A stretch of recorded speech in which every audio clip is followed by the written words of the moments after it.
Is there? Okay, so going through, does anyone have any questions, objections, comments? I think so. It was interesting.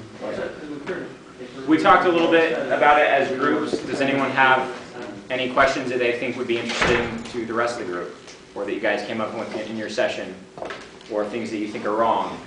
Yeah. Well, do you think the tendency of liberalism expresses itself in more obviously in American capitalist consumer society, where we're not faced with intensified struggles every day, as opposed to people in Nepal or people in Palestine or Colombia or the Philippines who are actually engaged in revolutionary struggles, fight to the death, fight for survival. Do you think liberalism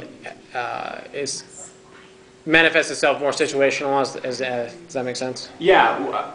Correct me if I'm wrong. What you're asking is liberalism more predominant here than it would be in one of these war zones at the core of revolutionary struggle? And of course, the obvious answer is yes. Mm-hmm. Liberalism is more easily practiced here because it's easier to get away with it.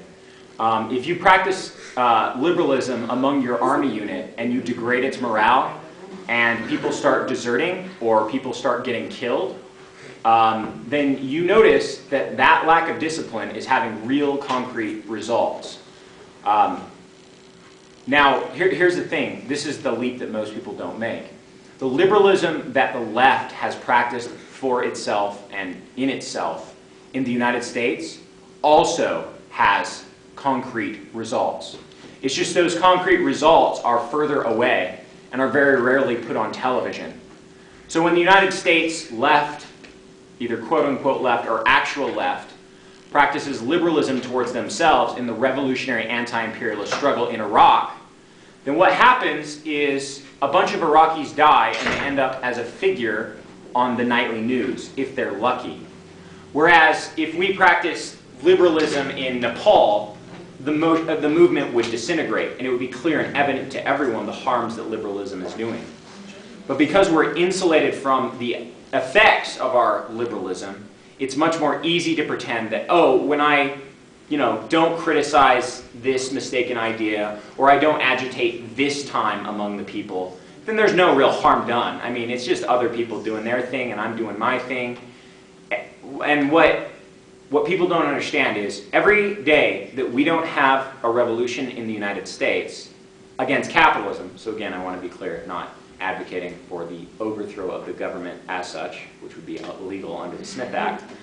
But every day that capitalism is allowed to persist in the United States is another day that the United States sends dollars, guns, and bombs to oppressive regimes around the world and kills our comrades, our revolutionary comrades around the world. So yes, liberalism is more easily practiced in the United States, and it is also more dangerous in the United States. Does that answer your question? Yeah. Any other questions, objections? Yeah, let me ask you a question. Sure. How would you believe that we can combat liberalism on a sort of psychological scale? For instance, it seems to me that there's a tendency in the last 50 to 60 years that there are certain ways in which liberalism could be practiced through a form of cynicism. And that cynicism itself allows for all sorts of liberalities where, basically they're all principled when it comes to their speech, but then when it comes to their actions, it seems like they're all, just wanting to do it. I mean, one of the big lessons it seems like that democracy has learned over the last 50, 60 years is that nobody needs to seem to believe in you in order to work. So how would you say that we should combat liberalism in that regard? So if I'm to understand what you're saying, is that there's a very cynical attitude that dresses itself up as a principled stance. I'm just going to use the example that is most common to me, and if you're a pacifist, we should definitely discuss this after. But there's a very common attitude among pacifists, which is, we don't need a violent revolution, because a violent revolution is just going to harm a lot of people and it can get out of hand, and it's very, very dangerous, very dangerous. Okay, this appears as an ethical, principled stance, right? It's an ethical, principled stance. They're combating what they believe is a mistaken idea of, violent revolution. So wherein lies the liberalism? Well, there's a very easy answer to that. It lies in the Peace Corps. Everyone who advocates this position can join the Peace Corps and literally save lives.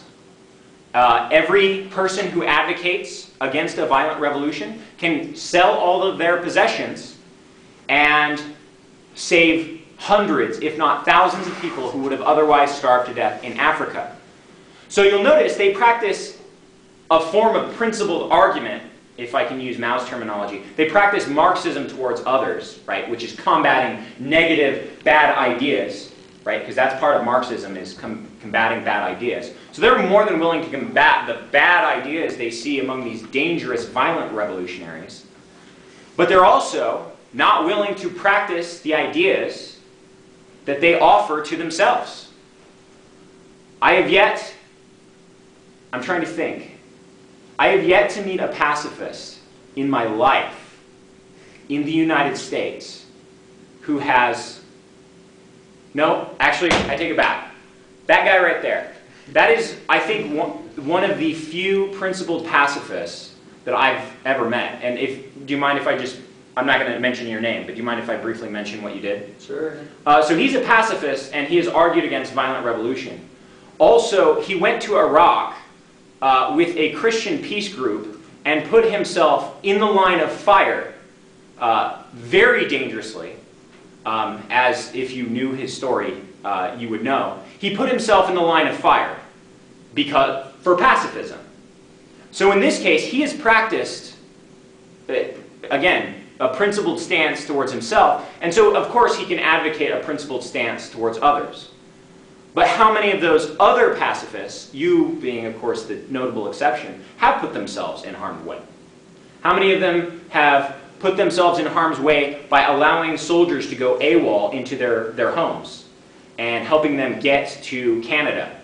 How many of them have put themselves in harm's way by joining the Peace Corps or joining one of the peace missions, Christian peace missions that goes to Iraq or Palestine or any number of violent conflicts around the globe? So in this case, that cynicism of an apparent principled stance is itself a mask. Now, I've been picking on the pacifists, but it's worth noting that that quote-unquote violent revolutionaries do this as well. I'm thinking especially of a lot of the leftist groups, especially in the 60s, who were like, yeah, I'll shoot any pig. I'll kill all the cops, and I'd kill anybody to, start a revolution. Now, okay, this all sounds somewhat good, or at least somewhat principled. But you'll notice those same revolutionaries who make this call for everybody to pick up guns. Oh, you're just a coward, you won't shoot the cops or fight back. Well, how many of them actually picked up rifles and actually did what they said? How many of them actually engaged in the violent insurrection they were so happy and willing to counsel other people to do? And moreover, how many of them were willing to take the long, arduous steps of politically, socially, and economically organizing the people to make that sort of insurrectionist stance possible? So we should always be cautious of anyone who makes strong demands of us, right, practices Marxism towards us, as the Maoist terminology is, but doesn't practice Marxism towards themselves. And so the best way that we can combat this liberalism is, again, to point out when they are doing this, to point out when they are applying Marxism to others, but liberalism to themselves. And I think that's the best antidote we can use. And at least at this current time, this is the best we've got. So does that... That's good enough for now.